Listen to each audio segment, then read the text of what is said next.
Hi guys, welcome back to my channel. Yeah, I missed last week because it's been crazy having three jobs at the same time, and well, I finally decided to quit the other one. So that is actually our topic for today. Um, that is the first career that I had here in the United States, and as I have mentioned in the description, this is actually different from what other people usually do, because most people or most Filipinos who go to the United States or pharmacists who go to the United States usually will take the farm tech route. Um, yeah, I'm just waiting for some people to come. Hi, baby. Yeah, we are back. If you have any question during the live stream, feel free to just message me or chat, and I will answer. So, by the way, I would first like to say happy birthday to my first ever subscriber, and probably he's not listening, but I know he is my first subscriber because I was shy at first to start YouTube. Yeah, I'm shy, and I just shared it in Twitter, and he's the first ever subscriber in my channel. That's Casey from Pangasinan. So happy birthday to you. I hope you'll watch this. And yeah, so aside from that, happy birthday to my friend Maria as well. So, okay. Anyway, the title of my live stream today is Saying Goodbye is Bittersweet. Because honestly, I'm a person who does not really know how to say goodbye, or I tend to hang on to people, to things, to jobs as long as I can. That might sound weird, but my friends would know that. Like, I give endless chances. I stay in jobs long period of time. Like my first job, I had it for 4 years, I think. I really can't remember right now, but it's like a long time. I stayed there. After that, I taught for like, after getting my license for like 5 years, and then I did shift company, but it's still a long time. So, and even now, I am in good um, relationship with the people I worked with in the Philippines. So I don't know. I just don't like saying goodbye. That's why my friends would sometimes tell me that, I have to choose the people I associate myself with because I am like that. Okay, anyway, so let's first start with the life update.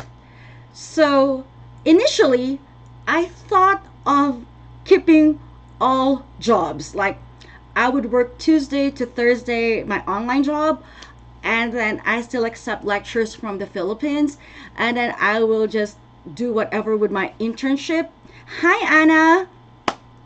And I did keep it for a week, but my husband has been telling me, like, do you really want to work that much? I usually work 30 hours in my online job, or well, 20 to 30 hours depending on the doctor's schedule.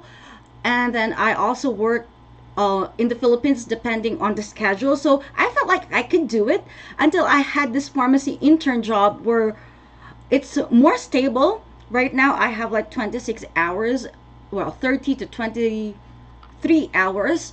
So last week I worked 72 hours, and I was just exhausted. But last week also, I was already thinking like maybe it's time to quit the job that I had here, the online scribing job. And my husband has been telling me to, give it up because he was like, you got that job to have extra money. It's not really like, it was for you to have something to do while you're going through the process of becoming a pharmacist here.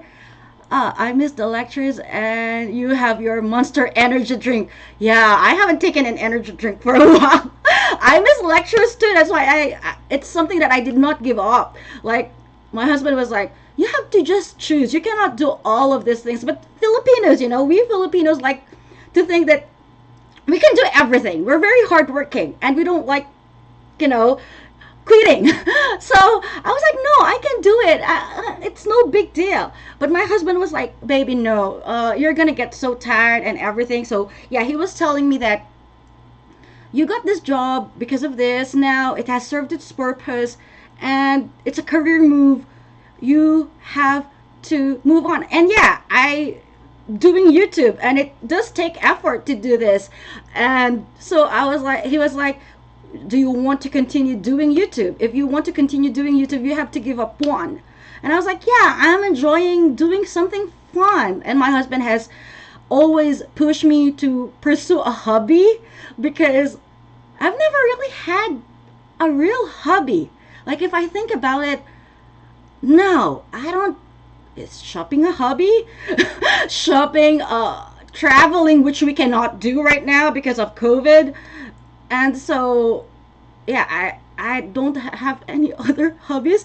So he was like, yeah, you have to have something fun in your life, like do something recreational, and do it just for the sake of wanting to do it, and not because it's gonna make you money, not because it's this or that. That's also the reason why I'm just letting my channel grow organically. Like, people who want to subscribe will subscribe, and I avoid doing sub for sub, or and stuff like that, just because I am doing this as a hobby, and I want to create a community that really wants to know what's going on.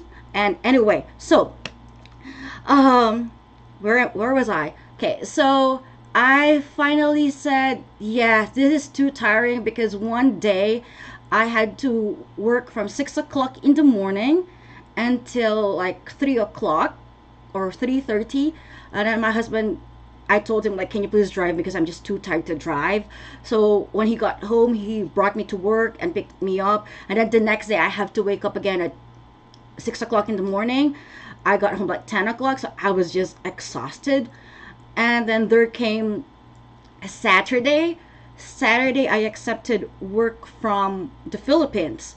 I have made commitment, so I was teaching pharmacology.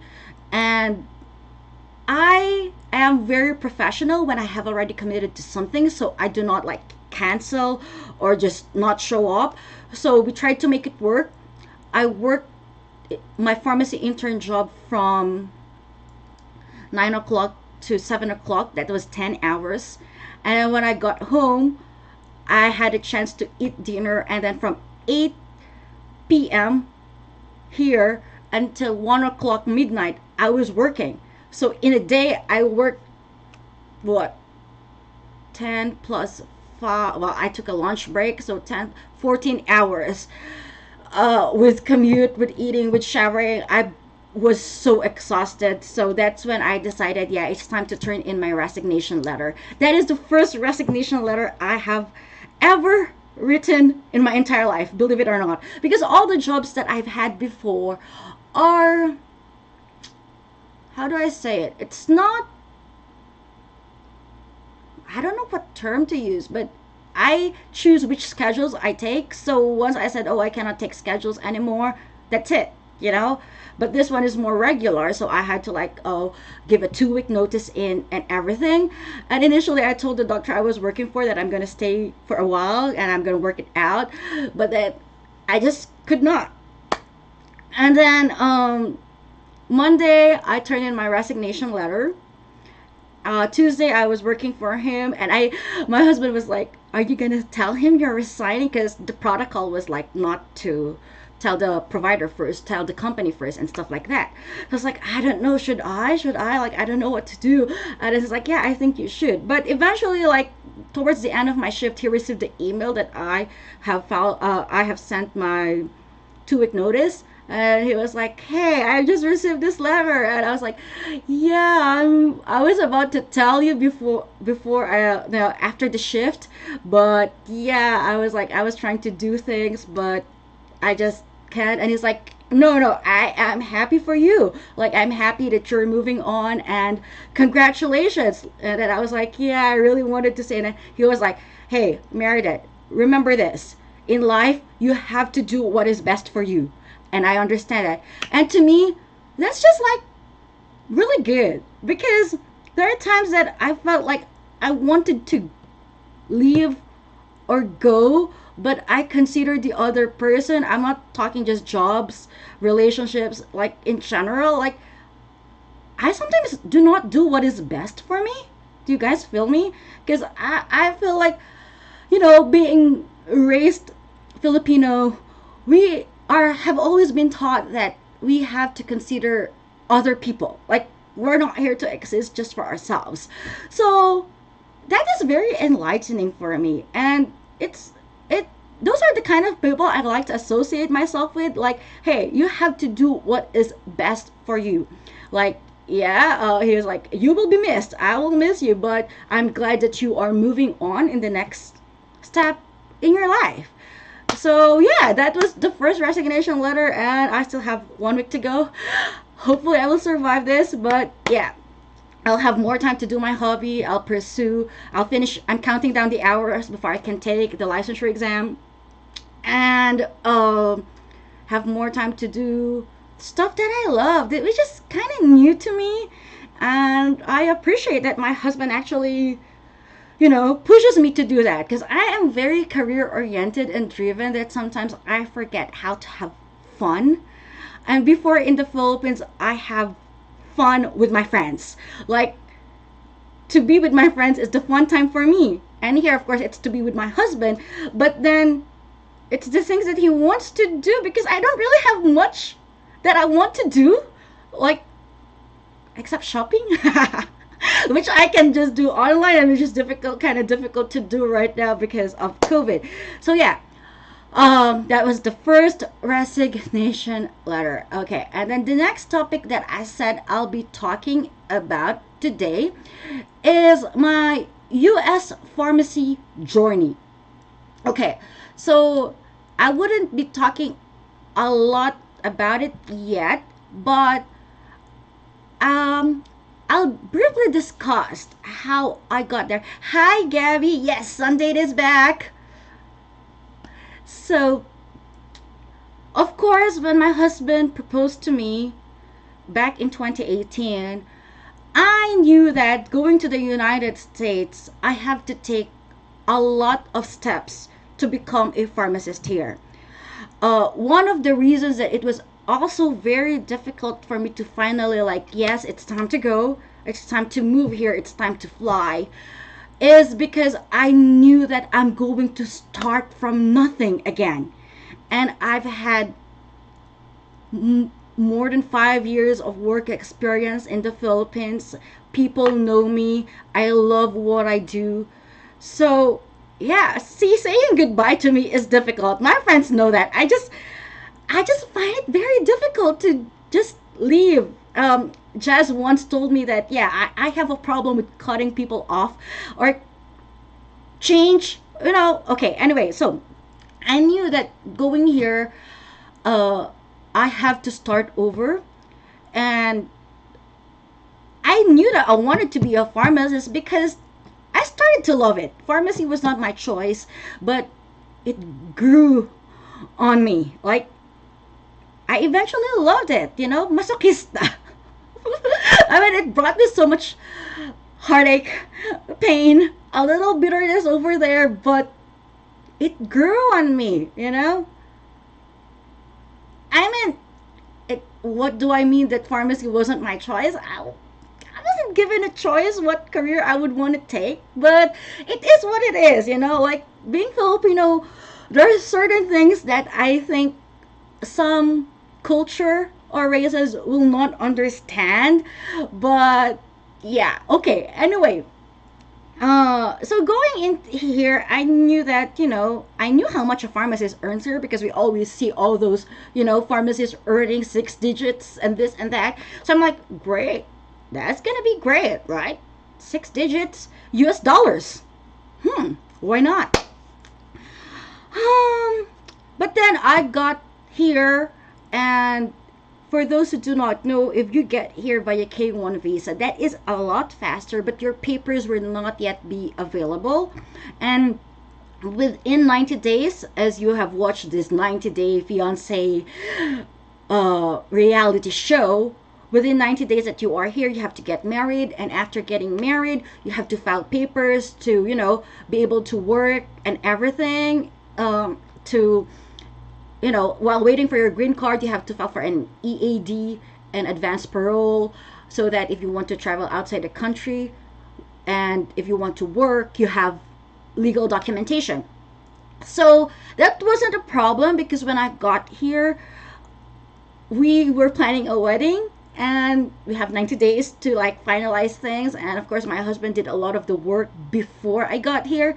So thank you, husband. And well, I have the sweetest, most awesome mother-in-law, and his stepmom also helped. So I was just lucky to have these people helping me plan the wedding. So that 90 days was okay, but I didn't have papers. I didn't, like, I cannot work. Like, legally, you're not supposed to work. So I hope I knew that, and I got here, like, there's really nothing you can do. Like, moving here means depending on your fiance, because basically your sponsor. So yeah. So that was difficult for me because I've had my own for so long, and then suddenly having to depend on someone for basic things, that was something very new to me. And well, we had a wedding. I got married, where we both got married kind of late, so we have savings, and our family also helped us with expenses, so we were able to have a wedding. But after that, of course, reality sinks in life. And well, I'm just lucky to have my husband to provide for everything, because there's nothing you can do. You're here in the United States via K1 visa. You're not supposed to work. Some people will do work, but legally you're not supposed to work without those papers until they arrive. So of course, I was looking through my options. I knew that a lot of Filipinos that move to the United States go through the ForTech route. Like, so my husband looked into it with me because I don't like filling up papers. Like, I think I'm smart, but I just get overwhelmed fast. That I need people pushing me to do things, because when I get overwhelmed, I stop functioning. I just feel like I'm paralyzed, like something like that. So my husband looked into it with me, and then once I got my EAD, once you got the EAD, that's the time that you could, get a driver's license, get your SSN, and everything set up. That's when you could finally look for a job. So I got mine, babe, when did I get it? Like May or June, something like that. And then I first like fixed getting a driver's license, because we were in Texas, and in Texas you cannot go anywhere without a car. You need a car, you need to be able to drive. If you don't want to depend on someone to forever drive you around, you need to drive. And luckily, I was already driving in the Philippines, so my husband didn't really have to teach me how to drive. But there's a funny story, because driving in the Philippines is very different from driving to here in the United States. In the Philippines, 3 lanes become 5 lanes. There's no such thing as the right of way. So I'm a very careful. I try to be very careful. So when I first started driving, like, in every intersection, I will slow down, and then my husband will just be like, "Why are you slowing down? It's your right of way. Go." I'm like, "Okay." And the first time I drove after getting my I think you get a student permit first, okay, and then driver's license after the practical test. I stopped in the middle of the road because I was like, "Wait!" And they're like, "What are you doing?" That was wild. Anyway, so after getting my driver's license and all the papers, like around June, I was looking for a job, and you could see the rates that they pay. There are so many considerations in taking your first job, because, well, with me, these were my considerations. I still want to be able to study, because I do want to become a pharmacist here, and I know that I want to have time to study. Second, I am now married, so I want to prioritize my husband as well, so I have to have quality time with him. Third, I want to choose a job with the least expenses possible, meaning to say, driving is an expense.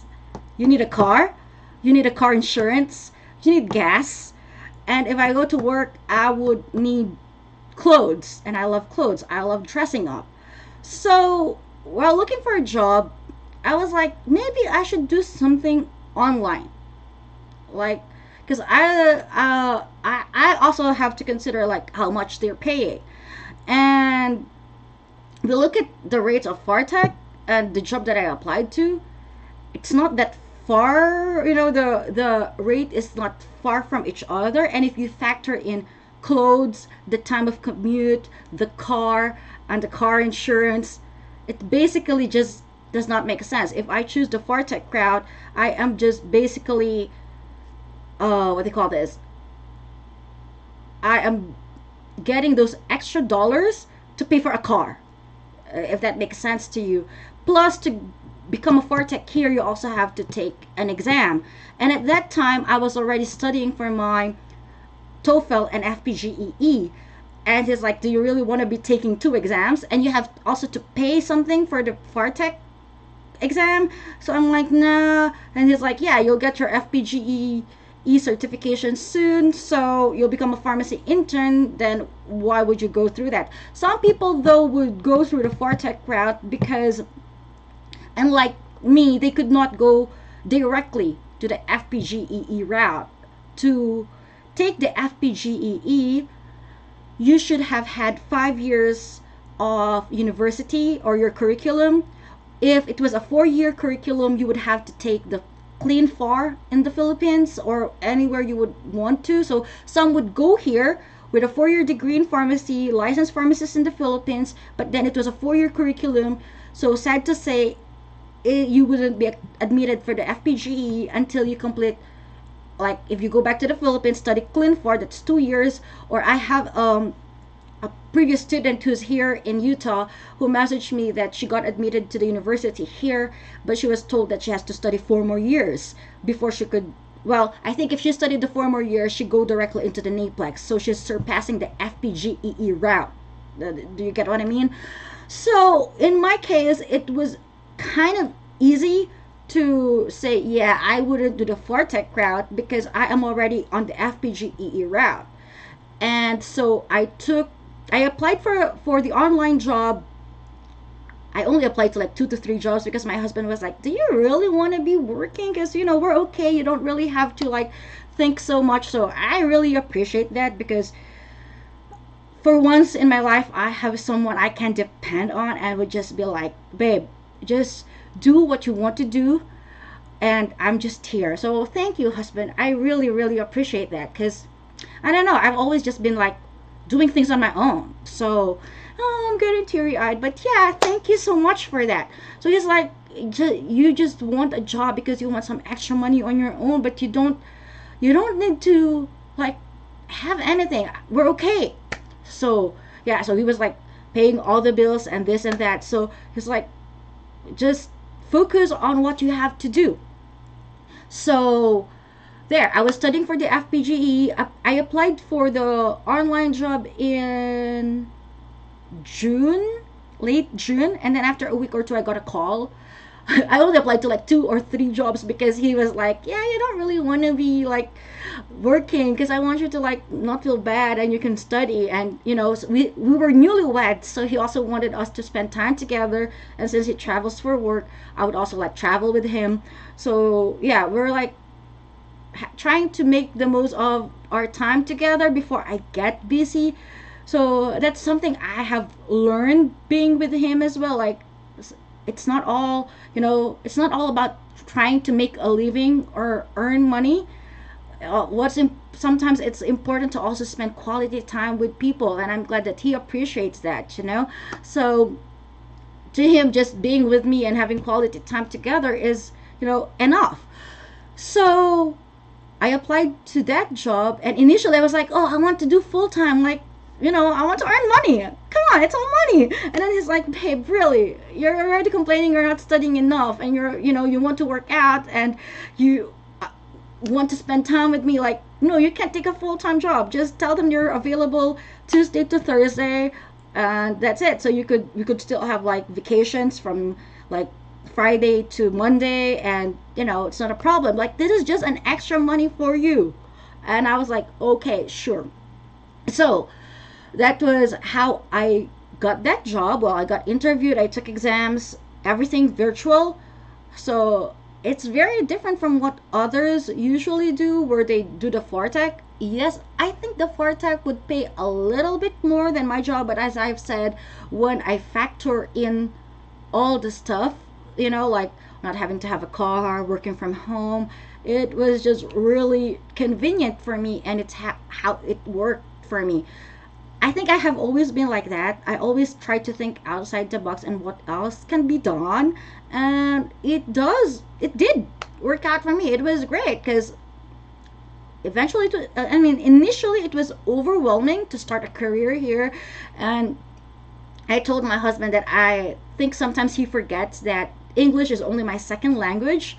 So my job involves a lot of like listening, and I'm like, OMG, this is difficult, because I like doing these notes while I'm listening. I'm like, oh, it's kind of difficult sometimes. And it's like, yeah, sometimes I forget that, your brain has to process things first before, unlike them, it's their first language.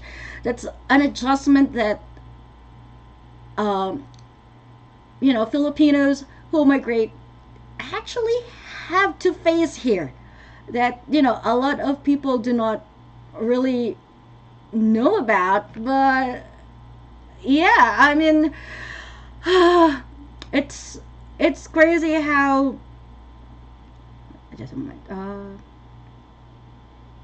It's crazy how people do not know that. They just think that you go here, it's okay. But yeah, okay, so that was my first career. I had it for a year, and finally I said goodbye to it. And right now that I'm kind of exhausted and kind of stressed out with everything that is happening, I feel like I have made a great decision. So that is the career update. And with my US pharma journey, that's how it started. I did not go into the Fortech route, but it's still in the medical field. So I scribe online, and because it's still in the medical field, I feel like somehow the knowledge that I have is still being used. Basically, what I do is I do the SOAP notes. Pharmacists would know a SOAP note will be the subjective, objective assessment and plan part, and then the doctor would have to like check it out, edit it, and they're just trying to make their lives easier with documentation, because here there is a lot of documentation part. And so it's something really new, because first of all, I hate anesthesia. I'm not good at that. That's one of the reasons why I knew I'm not gonna be a doctor. Aside from, we had a cadaver class, and I did not eat meat for like 2 weeks. No, 2 months or 3 months. So I was like, nah, I can't do this. So since it's still in the healthcare field, when I finally got my intern license, I was able to use it as a work experience. And yeah, now I have to learn a different system again. And I think that would be, the system that I'm learning right now would be easier for those who took the Fartech route, because they have done it already. They have been in pharmacy, and now I am really adjusting because everything is something new to me. But yeah, we all have different pathways, so imitating someone else's is not really ideal. You have to figure out what works best for you. Okay, so if you have any questions about the US pharmacy journey, just message them and I will try to answer them to the best of my knowledge. So basically, each state is different. Okay, when we were in Texas, after taking the, okay, here is the general step. You have to apply. As I have mentioned earlier, you have to have graduated from a 5-year curriculum. If not, you should have taken the PharmD degree in the Philippines to be qualified to sit for FPGEE. Now, again, there is another thing that I did differently. Usually, people will take the FPGEE before taking the TOEFL. TOEFL IBT is what you have to take. The TOEFL IBT has only a validity of 2 years. So I guess the reason why people do the FPGEE before the TOEFL is if they're not sure they're gonna pass the FPGEE in 2 years, you know. Not to brag, I'm kind of confident that I will pass it because I studied hard, and you know my job in the Philippines is teaching, so I kind of knew, like, you know, I'll be okay. So I did the TOEFL before taking the FPGEE. Some people will do the FPGEE before taking the TOEFL. You could do either way, it's up to you. So I did the TOEFL first, I knocked it down. Oh, another thing, the grades needed for pharmacists are way higher than a lot of people. There's like a certain bracket. It's not a pass or fail exam. The TOEFL is not a pass or fail.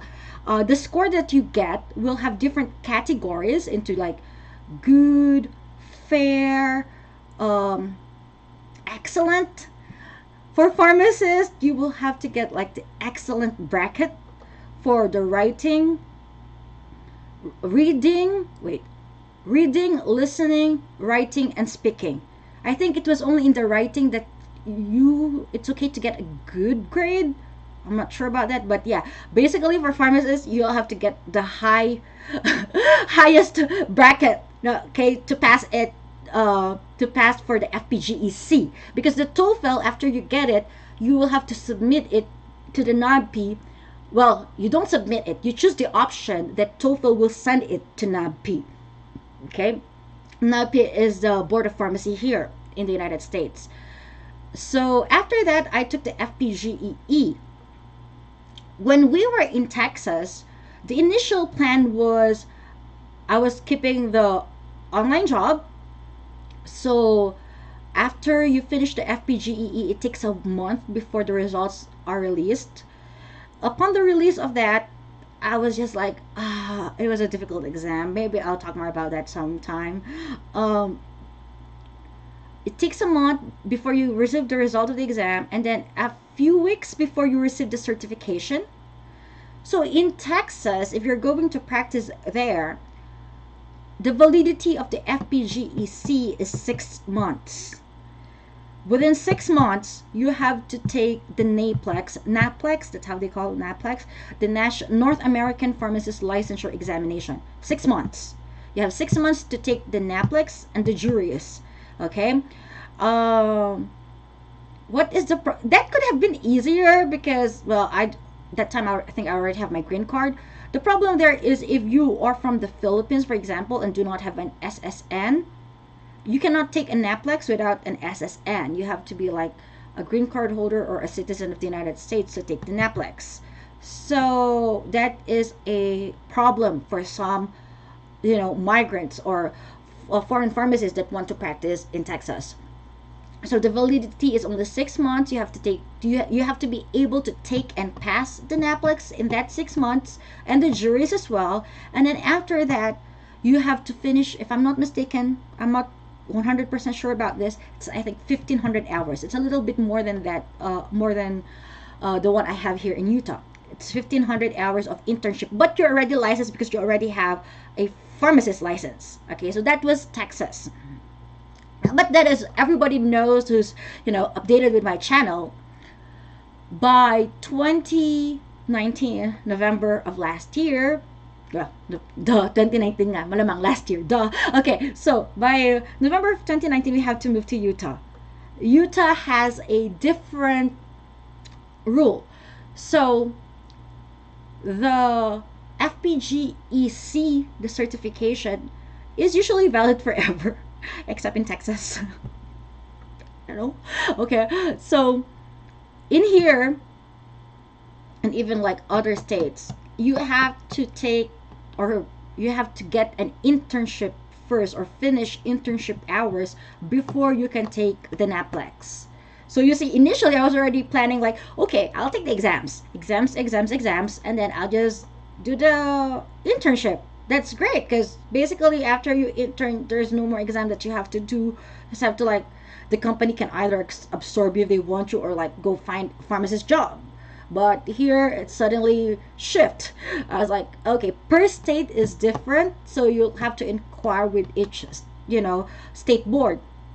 So when we got here, I had to inquire with the state board and ask about the process, and I had to like read the Pharmacy Act and law and everything here.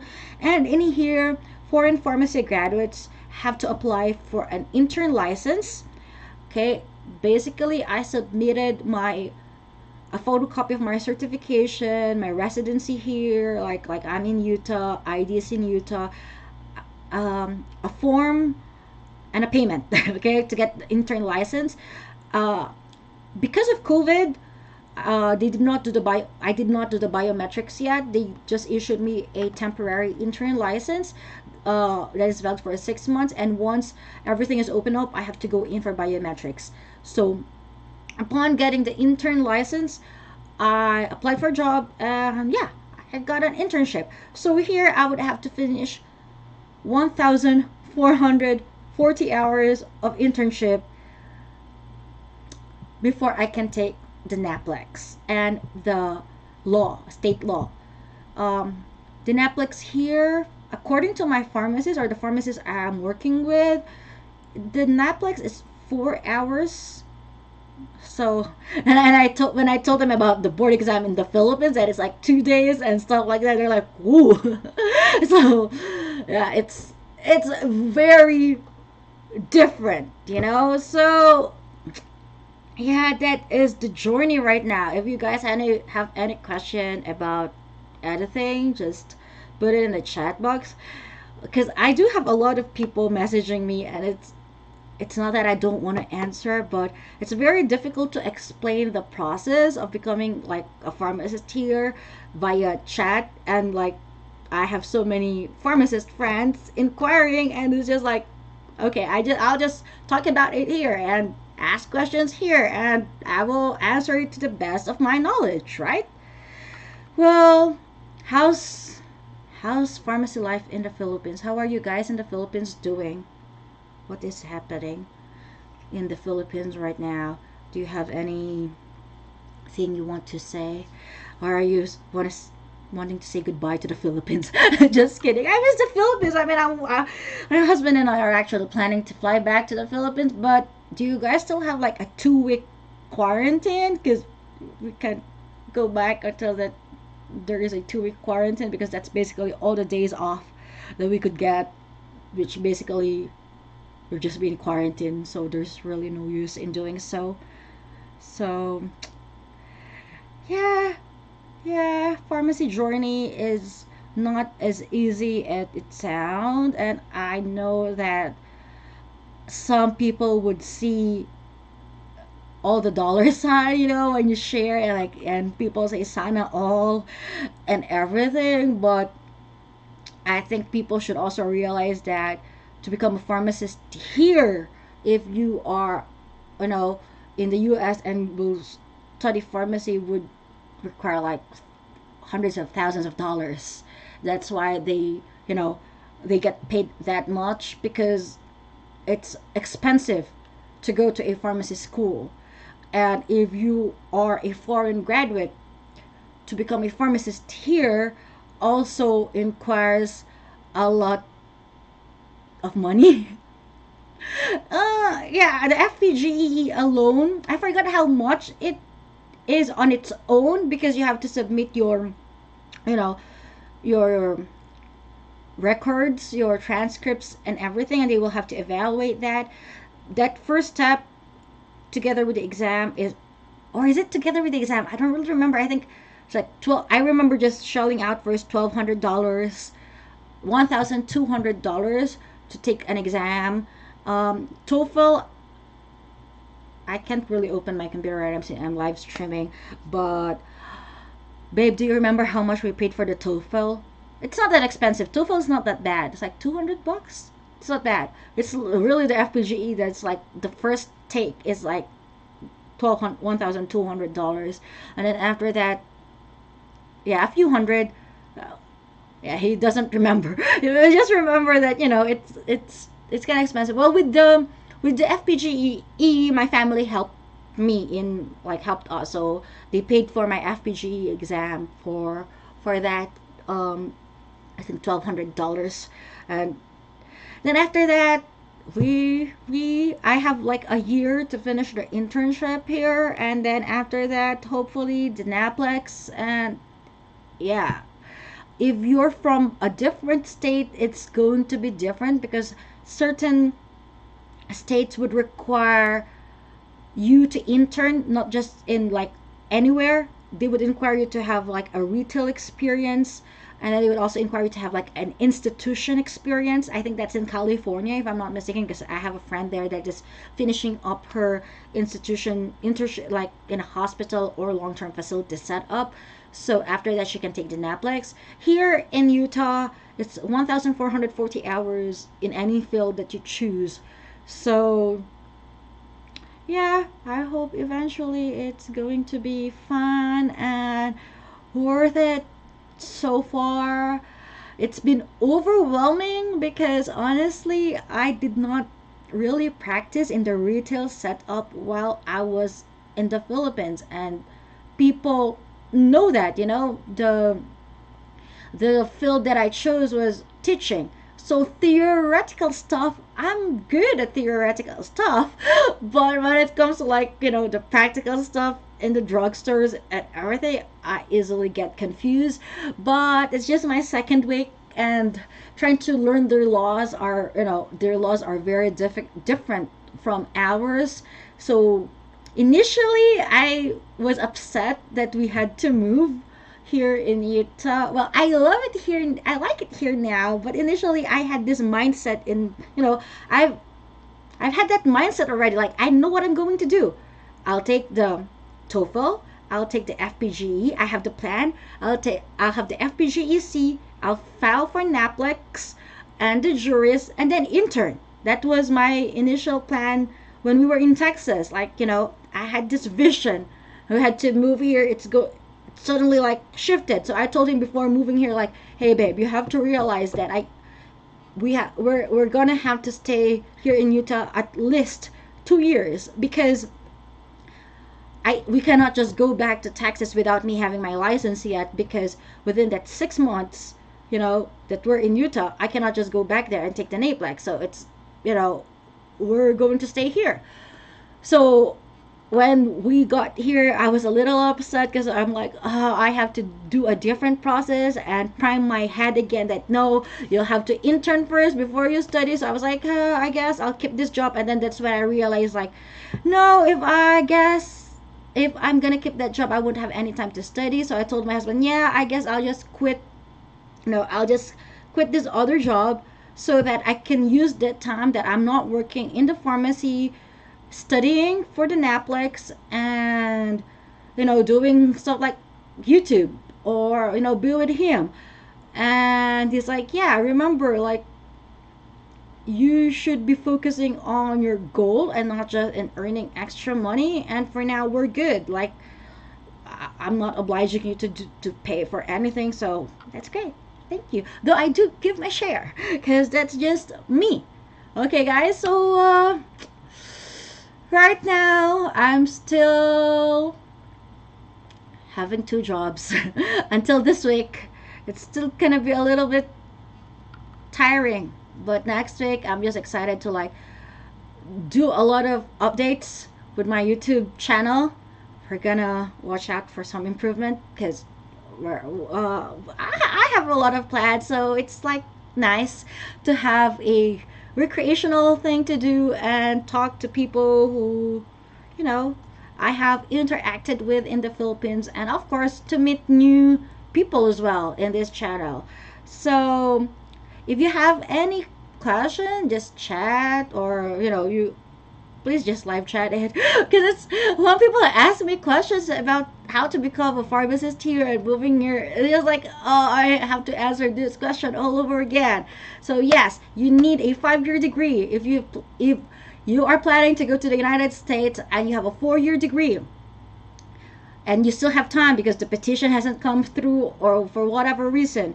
Do take your clean far, so when you get here you are eligible to take the exam and not be like, oh no, like I didn't know I could not take the exam and did have to like delay the process.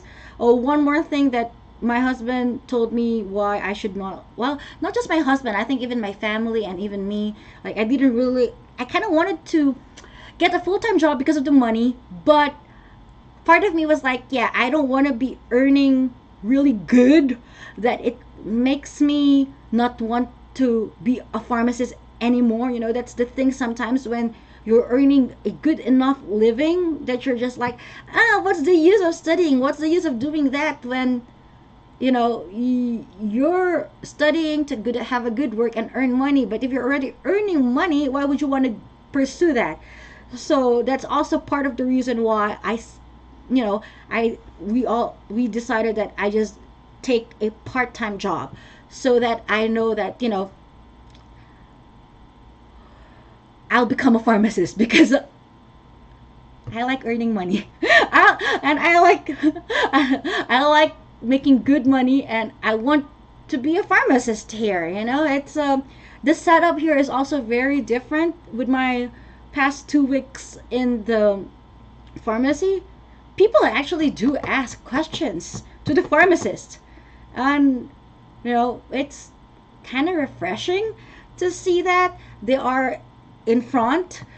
They're checking all these medicines, drug interaction. They have a direct interaction with the doctor. Not direct, I mean, they could call the doctor, and doctors listen. So I guess not all, but it's more accepted here. And they there are patients who really want to talk to the pharmacist and ask questions. And like in the Philippines, where sometimes they just see us as selling drugs, which is a sad scenario. Hopefully it's gonna change eventually someday. I don't know how long that would take, but yeah, this setup here is pretty different. I'm learning. It's challenging, it's tiring, but hopefully it's gonna be worth it. I mean, honestly, being a pharmacy intern right now. Oh, by the way, there's a stipulation in their law that a 500 hour may be deducted if you have contributed to the pharmacy practice, blah blah blah. So of course, knowing me, I read things, so I read the law, so I was like, wait, maybe they could credit 500 hours. That's a lot, so I could just fast track. So I asked them and messaged, but sad to say, it's only for the people who are here studying here that they could have like a discount of 500 hours basically. So I still have to do the 1440 hours, and sad to say, all the experiences, internship hours that were done in the Philippines are not counted here. So basically the only thing that counted was my 5-year degree in the Philippines. Like, oh, and of course my license in the Philippines did count, because to sit for an FPGEE, you have to be a licensed pharmacist in the Philippines. So, before I moved here, when my husband proposed to me and filed the petition, see, that's also one of the reasons why when people ask me, why did you still come back to the Philippines? Because I want to have a career here. And to have a career here, I have to have all these papers with me. Like, and I want to do it legally. So that's why I went back. I was here for a tourist visa. I'm not supposed to stay here and get married. So I went back. I waited the right process, K1 visa, and everything. So while that is happening at the same time, I requested from UPOUR a sealed transcript of records as well as my diploma. It's all sealed. They know what to do. You just have to tell them that this should be addressed to NOBP, FPGEE, ECE, etc. You could find those information in the website where to address them, but you are not to open them because they have to be sealed, dried sealed and stuff. So what I did to make sure that everything was right, I don't know if you want to do it, it would cost a little extra money. I only needed one, but I'm paranoid.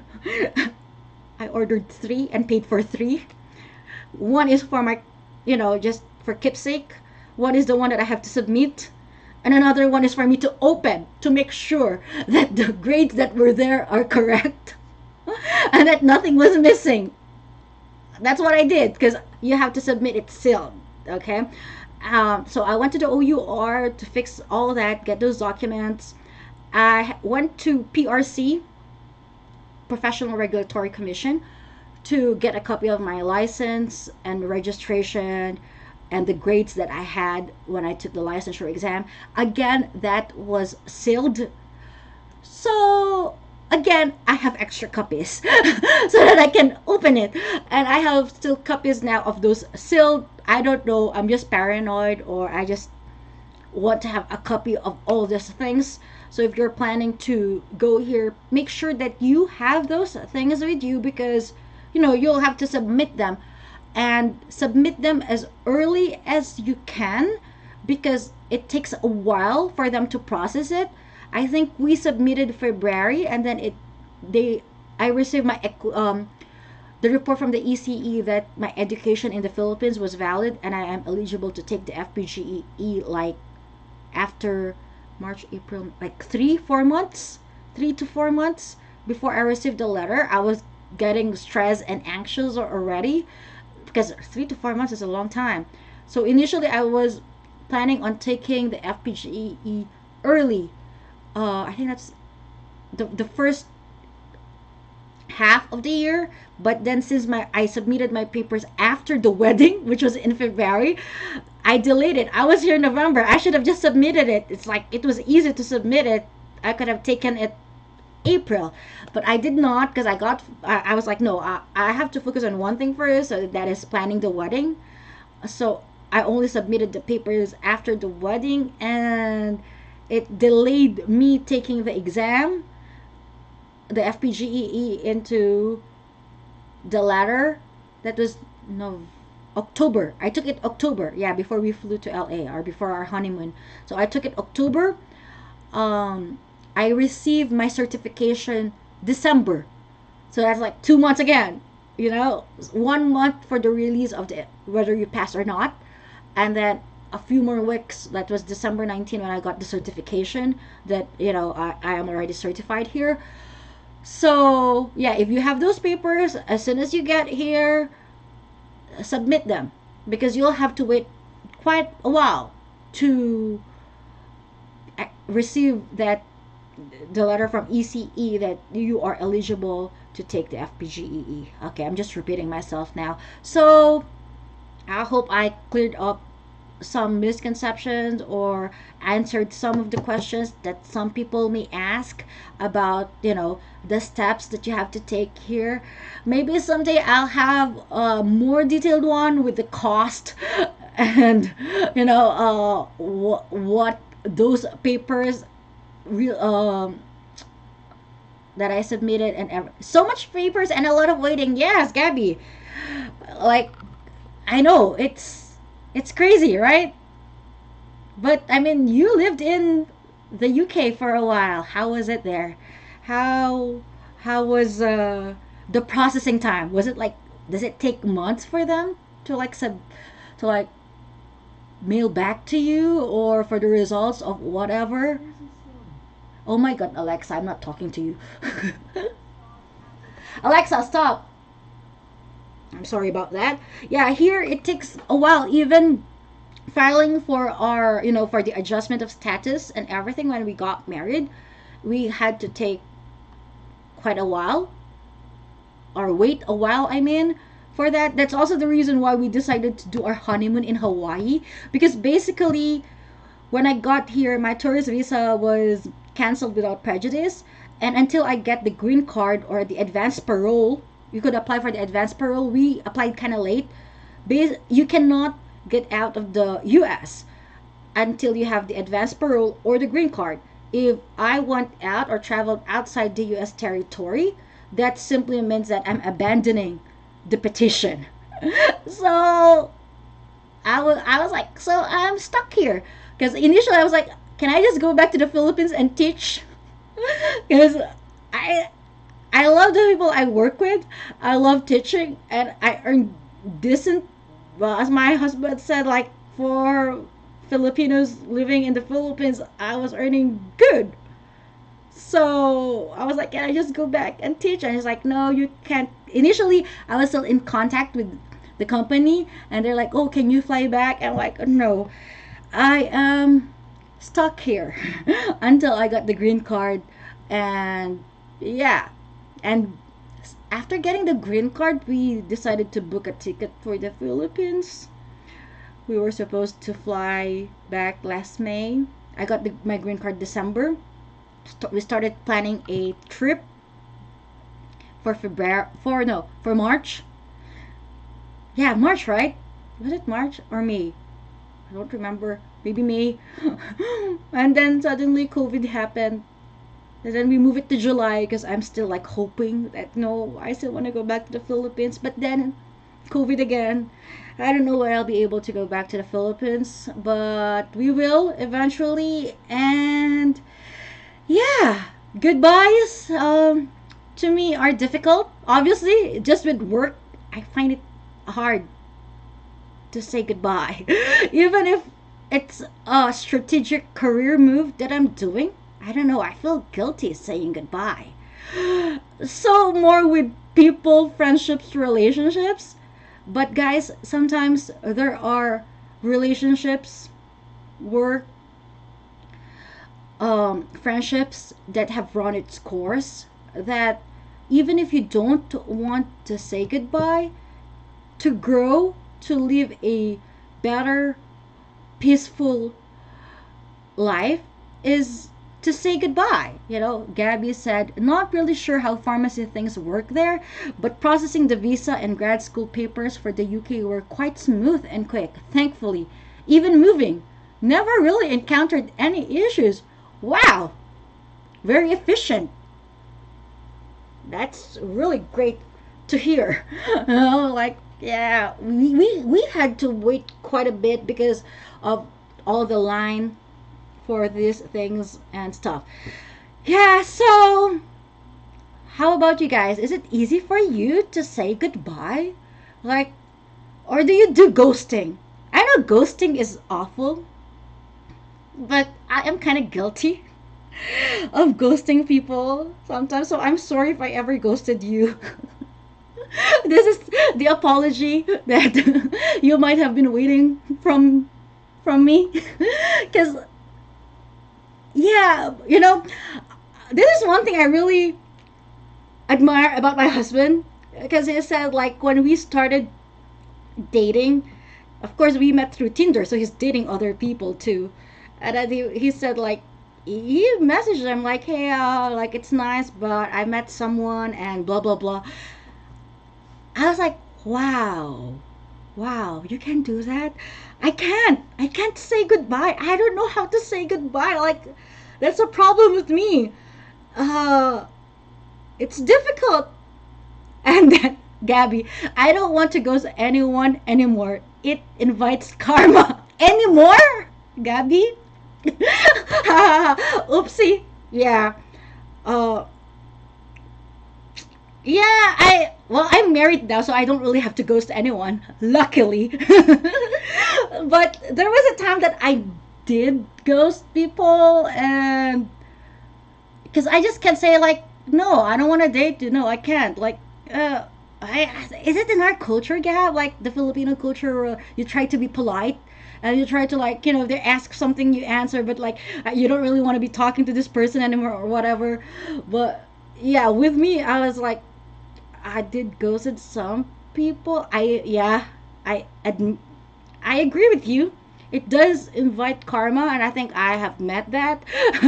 And at one point, because of that, I feel like I get more paranoid too sometimes, because there was a time that I was with with someone, and I just feel like something is off, and then I was just like, hey, I deserve better than ghosting. Just let me know if it's not working out. And I'm like, yeah. So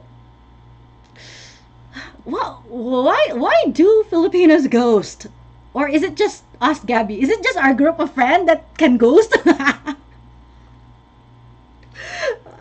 Or do ghosting, or is it being young, or I don't know. Like Yeah, oh, baby, why the mad face?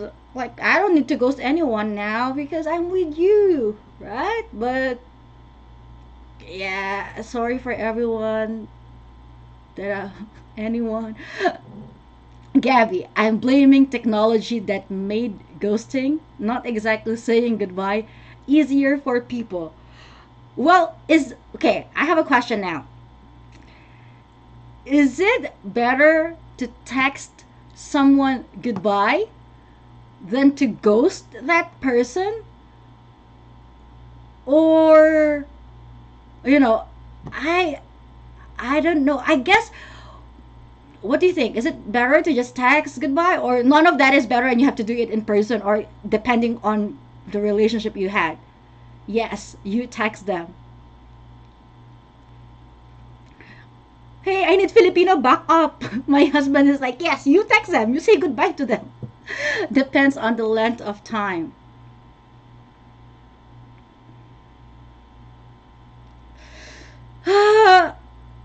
Gabby, what can you say? Uh, I don't know. I guess because part of me is also not good with rejection. I guess everybody is not good with rejection, right? So I'm just good with feeling things, and sometimes that may not be very accurate. That I'm sometimes okay. I guess they would eventually understand that I'm not interested or something, you know. And and that's just ghosting. Better to say goodbye, even if it's through text, just to be polite. At least now, that's what I think one learns. Exactly, we were young. Let's forgive ourselves that we ghosted people. Hey, we've been ghosted too. I mean, that's what happened. You got ghosted, you got hurt, you did not heal, got into a relationship, you did the ghosting. It's a vicious cycle that has to be broken. You know, like, it's the easy way out, but I think anyone who has been part of your life actually does deserve a closure, and hopefully they're gonna be mature enough to say that I want what is best for you, and if that does not include me, then that's fine, right?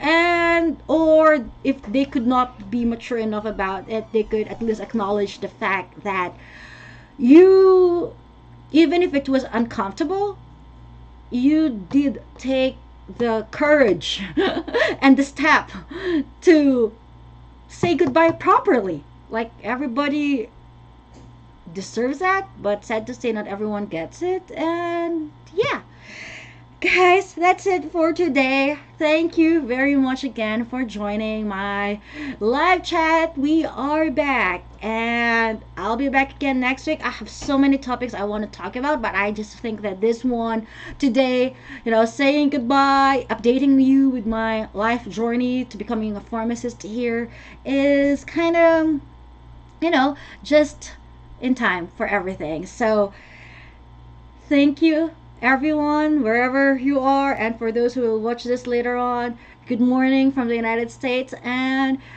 good evening in the Philippines, and good afternoon to anywhere else in the world, or whatever your time zone is. Okay, so see you again next time, guys. Hope you enjoy this. Bye.